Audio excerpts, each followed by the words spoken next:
जब सृष्टि बनी, जब देव, असुर और मानव अपने अपने स्थान पर स्थापित हुए, तब एक प्रश्न उठा, सृष्टि का संतुलन किसके हाथ में रहेगा?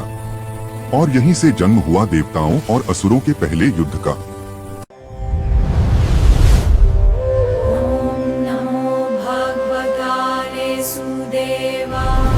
पुराणों के अनुसार देव और असुर दोनों ही कश्यप ऋषि के वंशज थे, अर्थात उनका मूल एक था। फिर भी उनकी दिशाएं अलग थीं। देव चले धर्म, संयम और कर्तव्य के मार्ग पर, असुर चले शक्ति, प्रभुत्व और भोग की ओर। यहीं से संतुलन डगमगाने लगा।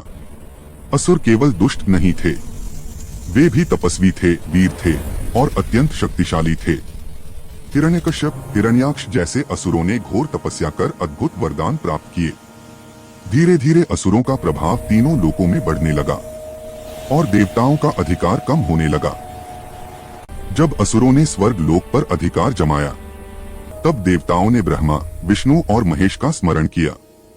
देव जानते थे यह केवल सत्ता की लड़ाई नहीं है, यह युद्ध है धर्म और अधर्म के संतुलन का। पुराण कहते हैं यह युद्ध केवल हथियारों से नहीं लड़ा गया, यह युद्ध लड़ा गया मंत्रों से, तप से और संकल्प से।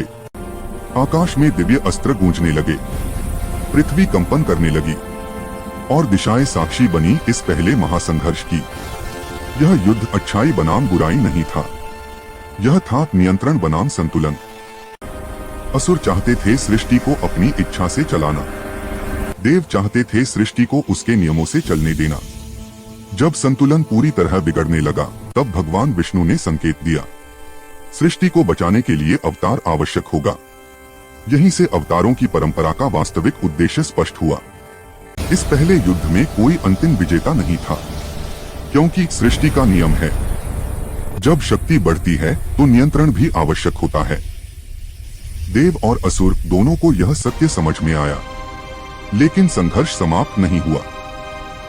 यह था देवताओं और असुरों का पहला युद्ध, एक ऐसा संघर्ष जिसने सृष्टि की दिशा बदल दी।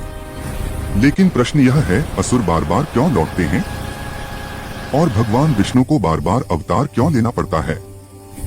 अगले एपिसोड में जानेंगे भगवान विष्णु का पहला अवतार और उसका रहस्य।